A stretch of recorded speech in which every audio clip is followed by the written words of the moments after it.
Vivez les grands moments d'analyse, décryptage de l'actualité brûlante de l'heure, dans le monde et partout au Congo. C'est sur la chaîne BBC Mpoi TV. Toutes les vérités sur fond d'analyse, décryptage, sans langue de bois. Sur BBC Mpoi TV, on passe au peigne fin, l'actualité brûlante de l'heure. Nous sommes fiers d'être Congolais, nous sommes fiers d'être Africains. Construisons ensemble une bonne société pour nous et pour nos enfants. Tous à la fière, Yakozala Congolais. Tous à la fière, Yakozala Africain. Tous à la na Bomoko, Poto Tonga Mboka, Pona Biso, Nabana Nabiso. Voilà, salut, bonjour, bonsoir. Balandignon soya BBC Mpoi TV, bonjour, bonsoir. Et qu'on dépendre quand na air beaucoup yamba vidéo na biso na banda na bino na ba poste téléviseur na bino. Voilà, kota aimé partager comme d'habitude, on les a toujours slogan na biso. S'abonner et ko sa pe biso kitoko makasi. Voilà. Famille Libota, shalom. Vraiment, félicitations à Bisso, film na Bisso, tozota na Belleville Télévision. Na titre, il y a Assimé. Vraiment, vie, et zo kende kitoko, mais to continuer. To kiti saka vite. Au moins, net na premier épisode, to déjà na 130 et quelques 40 kuna. Alors, to continuer, to kende na 100. Pas de distraction. Malgré matake kitaki. Ya, biso ezal eloko ezaka moko ezane ni focus. Voilà. Ezanga babino BBC pour TV la grande famille. Et je crois titre na biso bomoni, photo ya miniature na biso pe bomoni. Alors, merci na bande konyo so bazako benga pe bazako komela biso. Merci na considération na bino. Vraiment ça me va droit au cœur.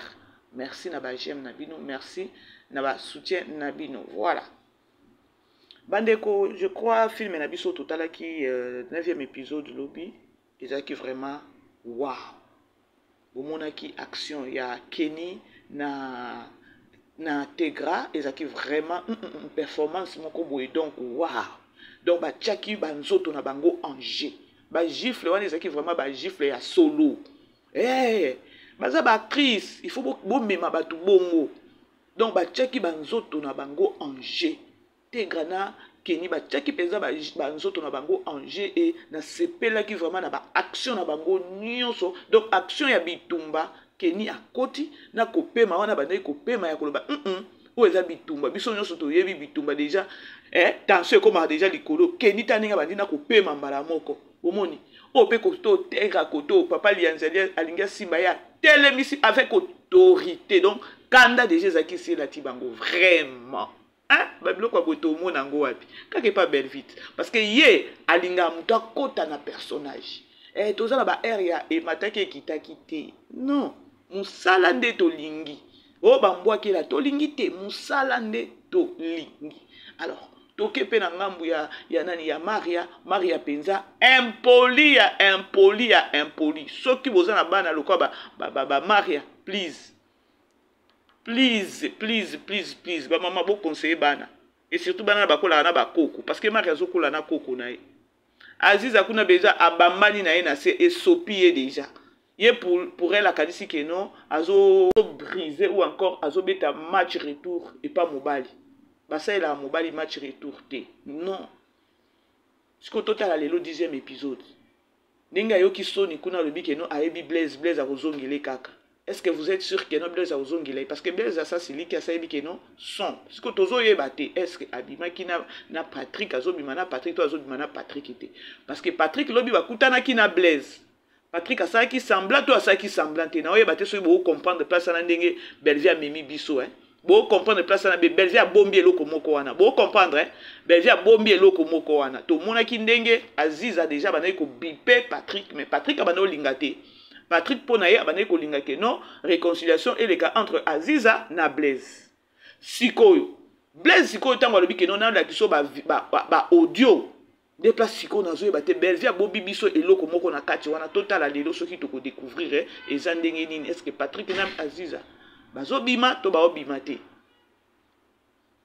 parce que koko na bande total nano total kuna ezokende. Voilà toke susu na ngambo nani toke na ngambo mama ya Karine Pala wana vraiment toyebi te ndenge Tegra atikali na ndako wana ekozala bituma parce que Tegra pa monani elle n'est pas facile hein?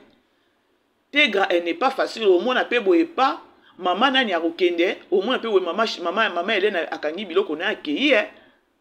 Tegra tikali na ndako et c'est grave alors tozala wana ebele et ya ebele poto e ba susu suite ya ba artère et encore ya ba nani na biso ekozala ndenge nini tozolanda film ya asime c'est-à-dire que non mutu il faut o asima ka ba makambo na yo tango zo sa ba makambo asime ah oui wana eza sens moko ya kolobela mutu ke non il faut za na sens à responsabilité no mata eza la situation ndenge nini asime nanu parce que les cambonions se zaka na solution au grand jamais les cambonions ça moyo ezanga la solution les cambonions zaka na solution le problème est que non assumer c'est ça alors la grande famille beau aimer beau partager beau matilanga ba focus beau matilanga ba focus beau matilanga ba focus na komi na bandoi mibale ya famille libota bibiche moko BBC moko ya France na BBC moko ya Angola bambote na bino isika vous avez bandoi nanga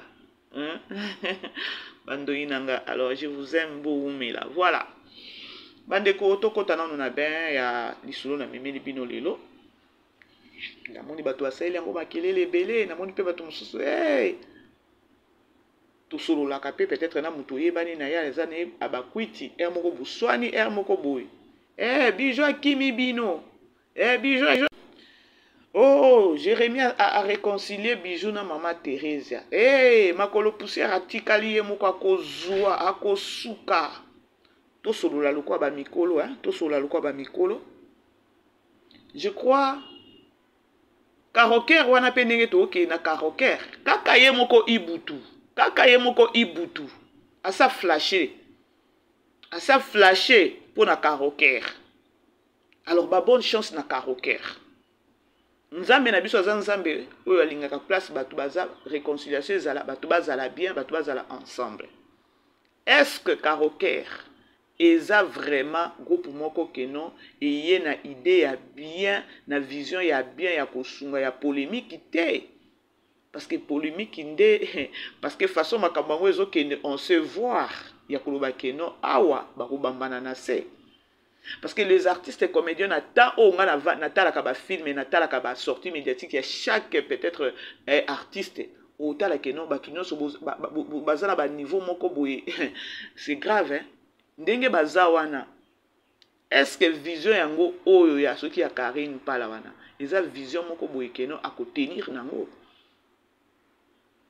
nga nazo na landi ce monsieur là c'est soki ibutu wana a flashaki abi Karoker yaki pona kosangisa te yesu ne pona kopanza Karoker ekomema ba problème voilà wana eza problème te hein soki vision na eza bongo est-ce que elle tient à ça alors aza makasi parce que batu ya ba âge na ye hein bizo bebele basi basali sur les réseaux sociaux est-ce que yenda koyeba ko maîtriser bango hein na ba âge ya ba artiste et comédien ndenge bazana bango nyonso na ba nene peut-être ba ko sala ngo semblant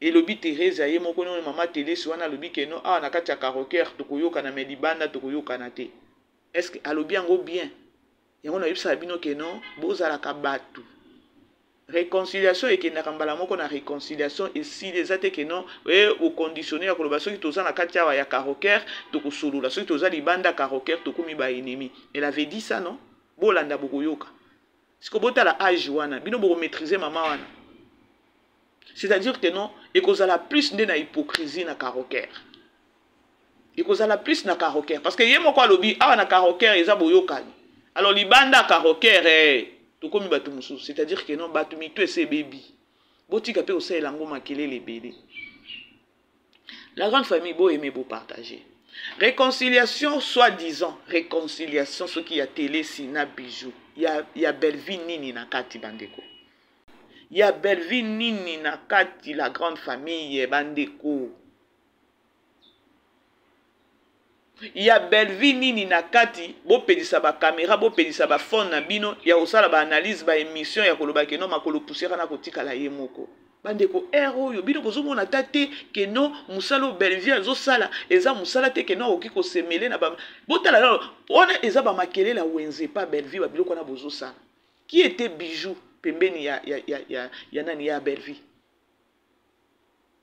tango bango ba se réconcilier ake na cerveau ya Bellevue non to solo la to ke nango bongo peut-être les gens oublient ake na caisse ya Bellevue ake na inspiration ya Bellevue ake na lo mode est-ce que Bellevue nde ayebisaki ke no ko solo na maman télé cité mais non comment est-ce que vous oubliez trop vite comme ça parce que ibuto abima ki alobi ke non atanga ki ye Bijou la reine atangi pe na 7e bagarre ya koloba nini ya koloba ke no bayaka ko bundela Bellevue afutaka bango te atiaka bango na ba film te ba yebeli na bango kozaka na point wana pona ozongisa batu mayel mitu ezonga et comprendre. Moi je pense que ce qui Bellevue abandonné ko futa peut-être Bijou na musala abandonné ko sala ya ko finga Bellevue abandonné ko futa peut-être Bijou ya koloba ke no abandonné ko bengi na ba film chaque film il faut azala. C'est-à-dire que non, Bijou n'est pas bima pembeni ya Bellevue te. To réfléchir. C'est-à-dire que non, nani Bijou n'est pas bima pembeni ya Bellevue te. Soki Bellevue abandonné ko futa ye, na musalo abandonné ko sala, soki Bellevue abandonné ko kotise na ba film. Est-ce que bozo comprendre nan air moko, soki bozo sala ba analyse na bio, donc to lo bakutu même pas ba analyse, to sala ba sortie médiatique na biso na ba émission na biso ya pata kunya o. Hein? Et loko nini ya grave bomoni soki télé sina Bijou ba bongisi. Mais baza libre.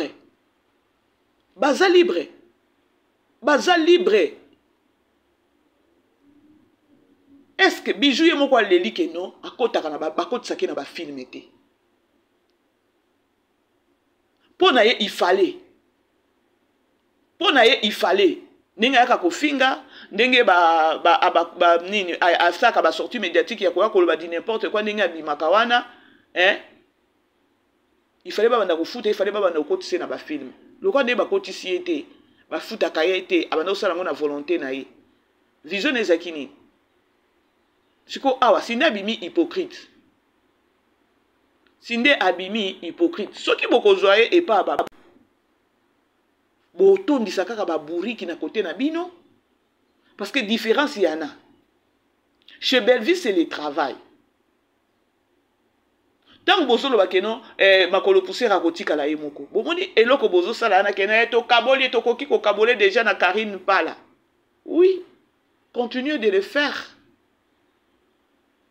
bokanisa te ke tant bosala ba biloko wana ba artiste nyonso ndenge bazana na mike ezana ba misusu o ba yebi valeur ya musala na bango o ba zana besoin ya musala aye na musala na ye ba futie caché na ye azongi ba artiste ebele bazana pona buzoba te.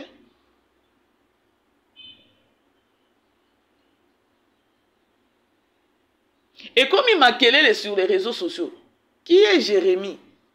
Jérémy, ce qui a réconcilié, ce qui est télé si, na Bijou. Qui est Jérémy? Potoye, bah Jérémy, c'était qui? C'était Bellevue. Jérémy, côté les mana, ata oignon sasaliana, hypocrisie na hypocrisie. Méchanceté na méchanceté, oeza na katia batou. Ce qui beaucoup réconcilier batou, bon réconcilier batou dans l'amiable. Et non pas pour ça les langues makelele ya koloba biso awa siko biso awa ya ezanini parce que bozo ciblé kaka Bellevue siko lorsque bozo ciblé Bellevue je na oyebate Bellevue bozana somo na ye réconciliation batu mikolo botali peut-être botali maman télé c'est sûrement azana bakoko Bijou je crois na yoka ki dernièrement lobi ke non mwana na yoki ko memela e koko. Réconciliation batumi balé wana yuki koleka à l'amiable te na sens moko ke non et pesipe na batu mususu ke non pour ça ba se réconcilier. Réconciliation mutindo wana est-ce que ça réconciliation moko et pesa ta batu pour ça ke non ata tozaki na problème to bongis. Réconciliation bilobele belé.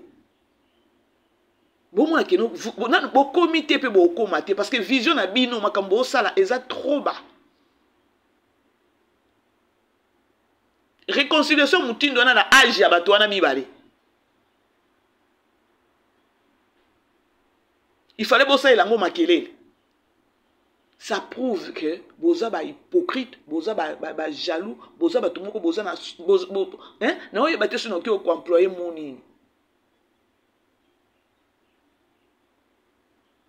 Bon moi na bijou pe na ba film ngo ya belle vie. Et le kwale a o lele la na ibutu si yango wana. Siko soki a se réconcilier na mama télé si ya belle vie ni bien ya belle vie télévision ezani. Bandeko, soki mutu azaki pembeni ya belle vie et ki a longwe pembeni ya belle vie, ake na esprit ya belle vie ou bien ake na inspiration ya belle vie, ake na savoir ya belle vie. Bandeko, biso nyonso tolala na se toleli. Toleli tolobi mutu nde cerveau moteur ya belle vie akei. Et si longtemps que non, bijou aza cerveau moteur ya belle vie te, soit disant ba ibutu wana baza ba cerveau moteur te. Alors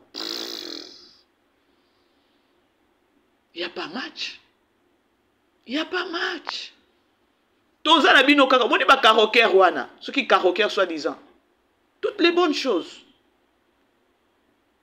Mais azalande dire l'esprit pour na akoki sa vision na ye. Mais moi je ne pense pas que karoker wana parce que yemoko ibuto na sa boyo ka déjà ça flasher. Ibuto sa lobi angwe. Wana yesu nde kopanza yesu na songi toza awa tokoyoka ngo. Bon eloko ele kaka wana ya soki chroniqueur oyo soki nani na ya mama Loketo ba nani Marina babetaki wana. Eloko wana esalemaki wana ebimi pe audio ya Karine Pala ye moko ebimaki ya koloba keno ya bengisaki ne Sam ayebaki sani il y a 2 jours et tout. C'était d'abord faux. Wana déjà mensonge eza déjà na karoker. Le côté eza déjà na karoker. Et pour boye Karine Pala na bo mone ndengeni. Ka karoker wana ndeko bambe na set. Soki akozala dire te pona atombo la vision na wana. E bambe na set. Parce que gérer batu lokwa ba mama telesi, batu lokwa ba bijou, ba eze bele wana. Il faut déjà mutu moko caractère oza mutu moko esprit makasi. Siko bota na nuka likambo muke kako o elekaki ya ba Marina, ye moko président soit disant Karine Pala. Audio bimi. Ouais bisanga. Langage nan elobeli.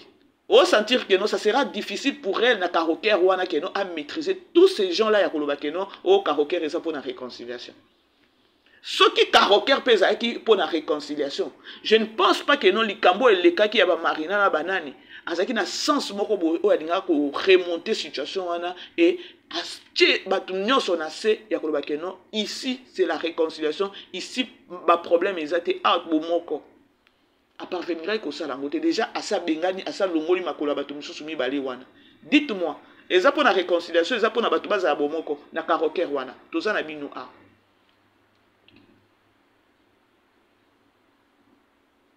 Tango bengani na batu mibale wana soit disant karoker eza pour la réconciliation ba acteur ba comédien nyonso tozala ensemble. Tango bengani déjà mibale wana. Déjà bo komi déjà ko boudane. Je ne pense pas que no bo kutana na Marina ou encore na Marie-Hélène bo pesa na mbote. Parce que façon oya traita ki bango na audio ya koloba makolo na bino. Eza façon oyo pete ke no neti ngai BBC na ndima ngote ke no tokutani boya ta bambo. Lobaka makamangwa lusambo. Mais boye kaka na monde na bango. Na monde na bango ya artiste comédien et elikate. Parce qu'elle avait plus valorisé moi na moko mukie. Avant d'ici bandi comme ça ma colonna bino est-ce que karoker wana eza ya ko réconcilier. Réconciliation ni na bino bomoni wana. Ya batumi balé oh peut-être bon bijou jusqu'à présent a Olobama be ya belle vite lorsque ba yambiye. Mais na sima caméra tozo ka bazolo babilo komoko yangote. Na yena ibutu.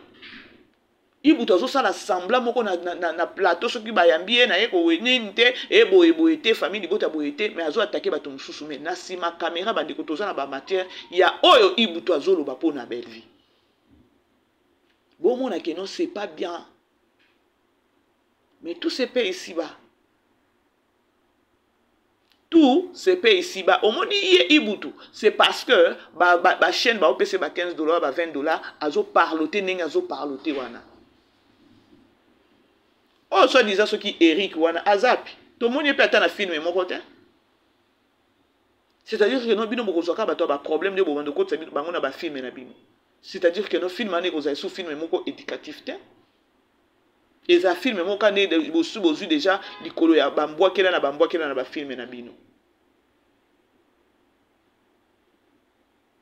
Non, tozo solo la, tozo loba. Netinga, ce qui mama télé sina bijou ba yokani. Et loko sali pe kutu na ya kosala analyse c'est parce que belle vie alandini na kati wana. Ce qui peut-être ba bijou, hein, ba bima ya koloba keno nani belle vie ba ne kotinda biso. Ilingo zalelo ko mususu. Ibuto alobi ngonga nazo pesa ka nzambe merci na banda toujours ko insister sur ça.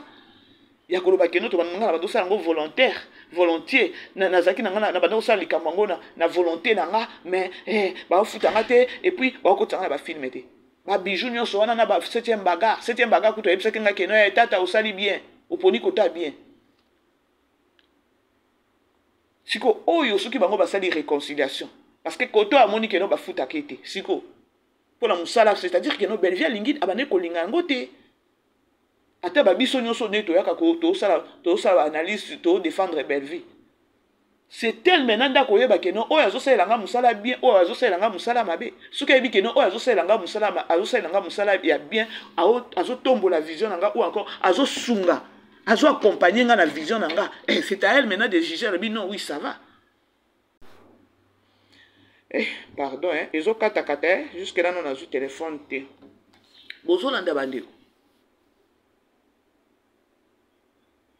yo ozo bimisa image moko boye c'est-à-dire que nos différences yana bandeko tozala batu to réfléchir malembe to yeba ko découvrir nani aza mabe nani azosala musala mabe nani osala musala malamu. Pourquoi bolingi bo aggraver ces situations ko loba keno ndenge ibuto abimi bota tata mobimba ndenge bokomisi akomi no kwa kizengi na kobina siko tanga ko sisa ba chaîne nyonso o ba ofese ba $15 suka ne kozani parce que ba chaîne nyonso bazana besoin pe matière soki ya kobimisa ka ndenge azoloba mabe pona belvi na sima caméra. Mais ce qui biso toyoki yango tokoya pe ko répondre yango. Mais babilo comme ça zo beza nango na sens te. Oyo kaka keno c'est la méchanceté, kieto, jalousie. Musolo ba no sala il fallait belvia zoyo a chao na mutu na e amema yo soit disant nini. Hein? Atinda ke yo moko na munoko no lobi osala ki yango na volonté na yo. Siko yo linga nini? Yo linga ki belvia sala na yo nini? Apesonda il y a que nous banay ko laver image na ye na ndenge bientôt banay ko bebisa nde image na ye. Oh. Et moko bo utiliser pe ki bo moto non?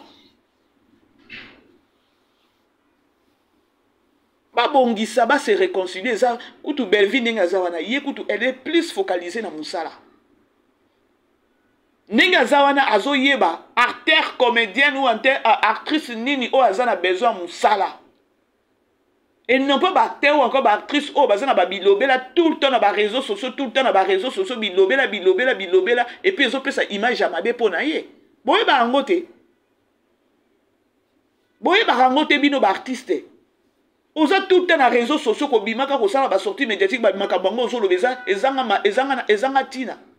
Ce qui bo lingani te place nyonso ba to bazala ka problème ezanga te, ce qui est normal parce que muta uti une éducation na ye.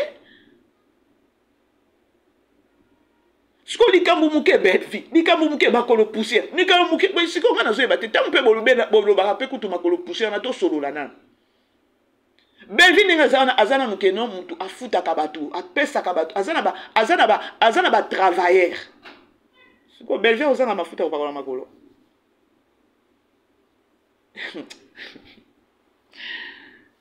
Azanga mafuta ko paola makolo, azangi mbongo kusoma mafuta ko pakola makolo. C'est grave. Omoni babiloko na Jérémie azo sala wana. Abundisa na belvi na hypocrisie na cesse metoyebi. To sa pe na matière à Jérémie awa. Dès que ba comédien nyonso bokomi na ba complexe moko boy mutu abimi lobi a bokomi ko benge patron bokomi ko benge aigle. ba complexe complexe na bino eza mabe makasi bomoni ka bino boza ba complexe ka lobi bino susu ne bo finga e yango wana dans la vie soki bozo travailler nete ba milliers na bino wana linga boza na ba réserve bile ko ba réussite pechanga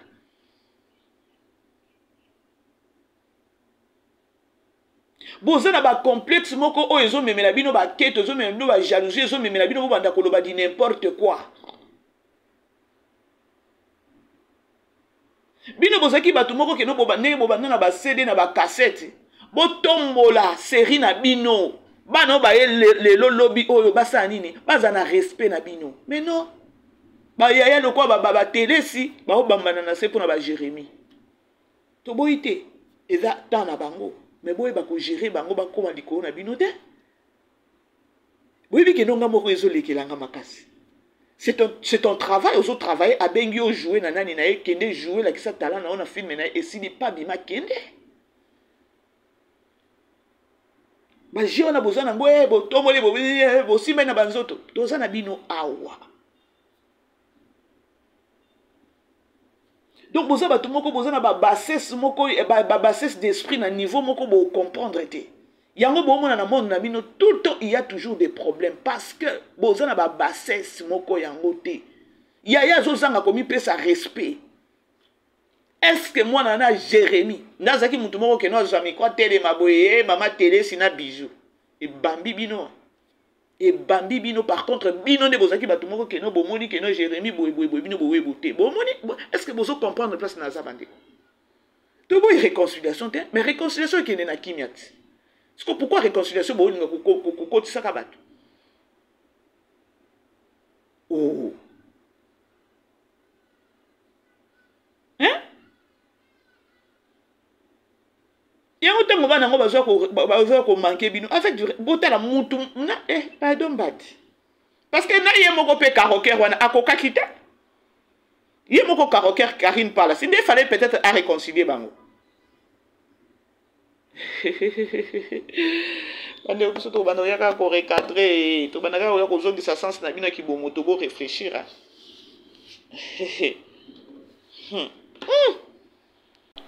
La grande famille, bon aimer, bon partager, bon soutenir maman BBC.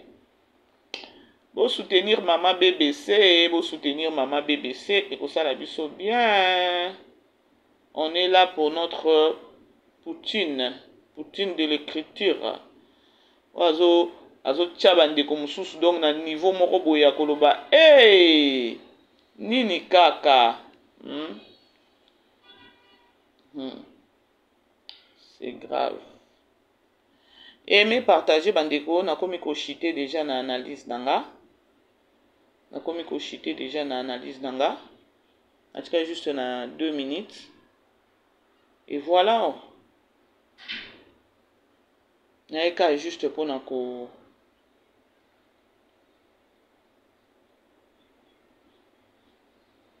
kolobela bino que réconciliation ana netinga mama bébé c'est un problème te toza bana nzambe siko réconciliation zo kende ne tanini réconciliation zo kende na moma nini réconciliation zo kende ndenge nini na bilobela et donc au moins eza réconciliation moko boye eza na impact te ezo la kisaka keno échec eza liboso. On ne souhaite pas ya mabe na kati ya karoker wana mais déjà ningo za peka ye moko karoker ndia tele makuna liboso asangisa batu ndenge asangisa ndenge nani atelemaki et n'a pas pu na uti kolobango awawa ba mama mikolo wa o maîtriser ba état na bango neti mama telesi mutu azangisa na kopesa mwana éducation mwana zo ko finga batu tina ba fétis o na ko beta mama wana siko mutu abongo yo ko éduquer et panzi pe et sopi pe moko mama telesi ki awa na karoker awa to ko solo la biye me di banda boyoka ki soana. C'est-à-dire que notre jimé les binou, il y a rien, c'est l'homme qui a peur. Atabo sangani combien pour na belle vie. Belle vie azana kacha makila yesu. Belle vie c'est Dieu pour azo protéger. La preuve est que non tozana ebutu loko amoui, a opesa biso ba film kitoko. Donc c'est grave. C'est-à-dire que notre bino il faut que sangana ya côté la niveau ya progression, encore niveau ya écriture à belle vie et ça bino vertige. Alors bon luka par tous les moyens pour nous déséquilibrer la fille. Mais il faut savoir que non, Nzambe, Dieu existe. Beaucoup ça va groupe belé. Toi binga déjà na sina comprendre. Mais na lobango sikote au fur et à mesure de na bando ya kofungola bino famille bota ba comprendre. Car au Kerwana ezala kaka que nos visions au bazana ngo ezala ya solo bazala vrai. Mais il bout pas ça flasher. C'est-à-dire que non c'est il y a tout. C'est ma cambriza. Ane oyebi kozala peut-être nani ceux qui professeur à discipline, ils ont facilité. Il faut avoir un esprit makasi. Parce que le groupe na batu nyonso na ba maman nyonso na ba ya ba comédienne. Il faut avoir un caractère. Et puis caractère wana Ozak peut mutumo ya ko sekater parce que c'est ton travail, on a besoin de vision et que de liboso, c'est ça belle vie. Belle vie n'a pas le temps et mataki kita ki bande ko tokutani na kena no église. Bye bye. Bisous. Vivez les grands moments d'analyse, décryptage de l'actualité brûlante de l'heure, dans le monde et partout au Congo. C'est sur la chaîne BBC Mpoi TV. Toutes les vérités sur fond d'analyse, décryptage sans langue de bois. Sur BBC Mpoi TV, on passe au peigne fin, l'actualité brûlante de l'heure. Nous sommes fiers d'être Congolais, nous sommes fiers d'être Africains. Construisons ensemble une bonne société pour nous et pour nos enfants. Tous à la fière, Yakoza la Congolais. Tous à la fière, Yakoza la Africain. Tous à la na Bomoko, Poto Tonga Mboka, Pona Biso, na Banda na Biso.